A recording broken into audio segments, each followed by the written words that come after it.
Também cantou na igreja, né? Cantei na igreja quando eu era bem pequenininho. Eu comecei na igreja. Eu sou church girl. Gente, eu tinha 5 anos. Agora imagina eu com meus 5 anos, no auge da feminilidade. Mas quando eu tava ali na igreja, te juro, era o meu show. Eu me sentia Beyoncé. Há um preconceito muito grande hoje em dia sobre as pessoas que resolveram seguir um outro tipo de orientação sexual. Vamos falar de uma forma bem clara. Viraram gays, lésbicas ou travestis.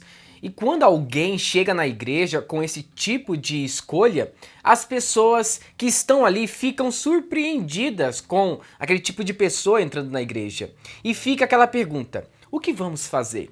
Como vamos receber essa pessoa? Não é muito comum aparecer pessoas que estão dispostas a abandonar esse tipo de vida. Normalmente, quando elas ouvem a palavra de Deus, elas acham que é pesada demais ou que a Bíblia é preconceituosa. Eu recebi recentemente um vídeo de um podcast onde o cantor Pablo Vittar estava falando sobre a sua experiência com a igreja presbiteriana. Hoje em dia está uma bagunça, né? Eu não sei se posso chamar de o Pablo ou a Pablo Vittar.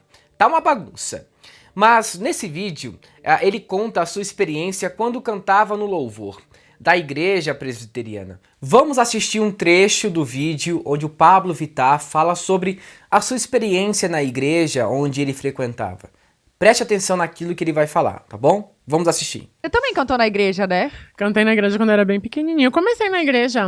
Eu sou church girl.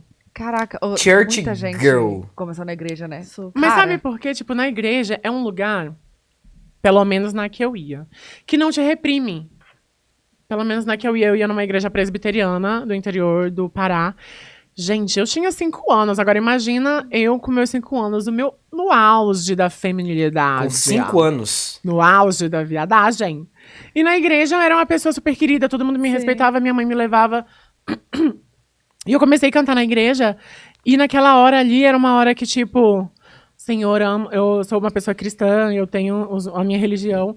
Mas quando eu tava ali na igreja, te juro, era o meu show. Eu me sentia Beyoncé. Mas show. era você cantava sozinha, assim, ou não? Meu amor, eu subia com o meu bom microfone e cantava no púlpito do pastor. Era o corte, querida. Era o corte. Com era 5 quanto anos. tempo? Com 5 aninhos ali já cantando. Quanto tempo de show? Não era um show, Não, assim. Eu ia era lá só uma louvar. música. É porque quem já foi pra igreja sabe, tem a hora que é da palavra, tem a hora que, que é a hora de louvar. E na hora do louvor, eu sempre pedia, ai mãe, fala pra eu ir cantar. Tipo, nossa, o pastor já sabia que eu gostava de cantar, porque eu ficava na escolinha cantando horrores no ouvido da tia. Desculpa, tia. Mona, eu cantava todos os louvores. Eram uns 3 louvores, eu cantava os 3 louvores como se fosse os últimos 3 louvores da minha vida. Eu Entregava. vocais e vocais e vocais. E a minha mãe falou, meu filho, canta. E alguém da sua família cantava ou não? Não. Você prestou atenção sobre a ideia do Pablo Vittar, do que era na época o momento do culto? Praticamente ele entendia que era um show. Era o momento dele aparecer ali com a sua bela voz, né? Que eu acho que o Pablo Vittar não tem uma bela voz, é uma voz que é horrível, né? Mas enfim, tem gosto pra tudo. E simplesmente cantava, né? Mas na igreja, normalmente, se sua voz é ruim ou não, a igreja permite que você cante, não há nenhum problema. Mas, pelo que eu vi, perdeu totalmente o sentido do que é louvor e adoração no decorrer do tempo. E o Pablo Vittar tem essa ideia meio errada sobre o que é um culto de louvor e adoração. Mas vamos falar sobre isso agora, tá bom? Acabamos de ver uma realidade que acontece em todas as igrejas, sem exceção. As pessoas chegam sem nada na igreja, sem nada para oferecer. Às vezes, a pessoa não tem um talento extraordinário, mas a igreja sempre dá oportunidade para aquelas pessoas que estão dispostas a ajudar no louvor, no ministério infantil e também em outras áreas. Ou seja, a igreja sempre vai acolher as outras pessoas. Esse é o diferencial da igreja. Nós não fazemos acepção de pessoas por causa de uma escolha errada ou de uma opção sexual. Temos nossas convicções e a Bíblia como regra e prática de fé. Ou seja, se sabemos que uma pessoa é gay e decidiu seguir uma outra orientação sexual, o nosso dever é mostrar à luz das escrituras que tal prática é errada. Mas eu achei interessante a fala desse cantor.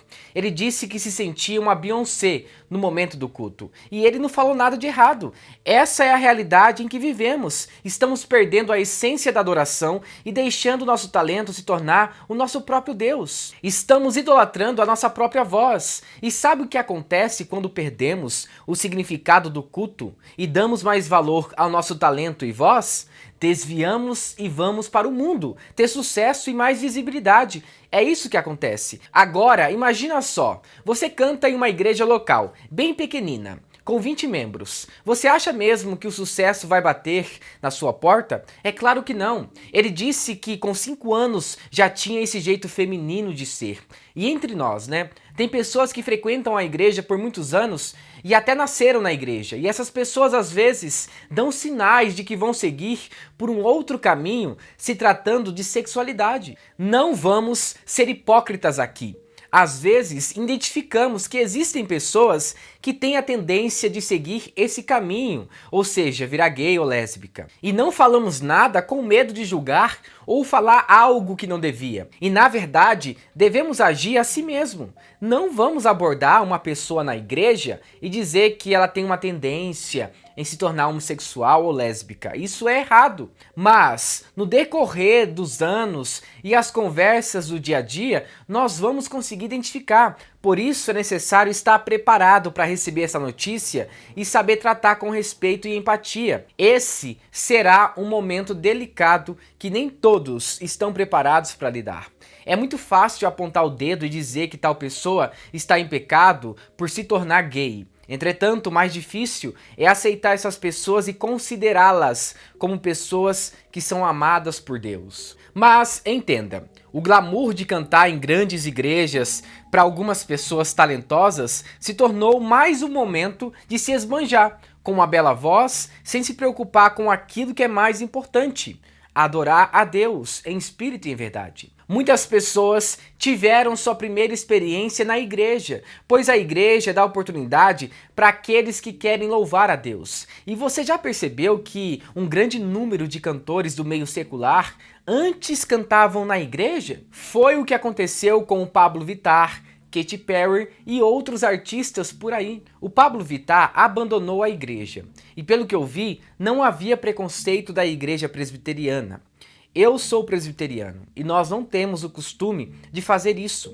Se chegar um gay em nossa igreja, vamos tratá-lo como as outras pessoas. Mas a partir do momento que tal pessoa quiser participar da igreja e das atividades, então essa pessoa terá que abandonar a sua orientação sexual e seus atos sexuais pecaminosos para seguir a Jesus e participar do louvor ou até mesmo pregar. Se não houver renúncia, então não pode haver arrependimento. O que aconteceu com Pablo Vittar está acontecendo neste momento com alguns jovens e adultos que não sabem a importância do louvor e do momento do culto. Fazem desse momento um show e no final o que importa é o sucesso. Veja o que aconteceu com o Pablo Vittar.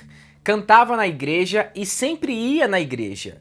Hoje canta músicas com teor sexual, vive se vestindo como uma mulher e ganha muito dinheiro com suas músicas por todo o mundo. E sabe por que isso aconteceu? Não é porque a igreja abandonou ele ou algo do tipo. O que de fato aconteceu é que ele resolveu vender o seu dom e seus valores para o mundo.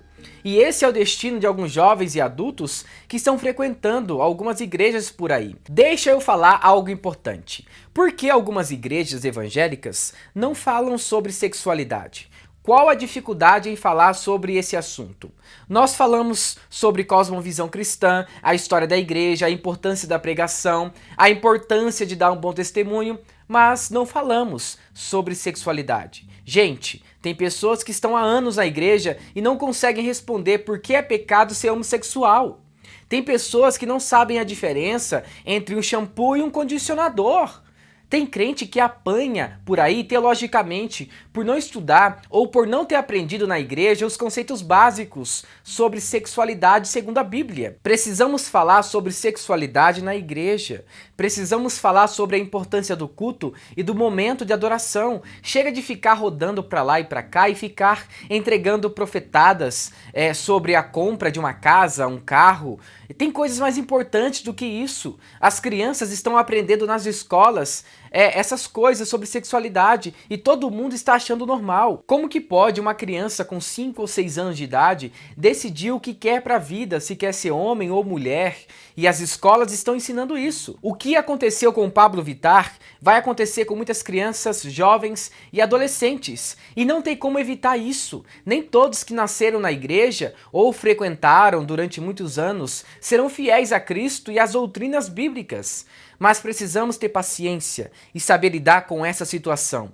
Nem eu nem você temos o poder de convencer alguém do pecado. Somos mensageiros de Deus, mas é o Espírito Santo que vai fazer isso. Então, se você conhece alguém que confessou que é gay ou lésbica, apenas ore e ajude essa pessoa a entender aquilo que a Bíblia orienta sobre as consequências de viver uma vida sexual errada. Mas isso não é motivo para fazer acepção. Não podemos abandonar essas pessoas e muito menos ter preconceito. Mas precisamos falar a verdade e mostrar o que realmente a Bíblia diz sobre essa escolha. E por último, não podemos achar que o momento do culto é um lugar de elevar o nosso glamour e colocar a nossa voz como a coisa mais importante no momento da adoração. Isso pode se tornar idolatria e não podemos perder o sentido de louvar a Deus. Sendo assim, muito obrigado por assistir esse vídeo até o final. E se você gostou, não se esqueça, se inscreva no canal, ative o sininho de notificações e deixe o seu like para fortalecer o nosso projeto aqui no YouTube. E que Deus o abençoe. Em nome de Jesus, amém.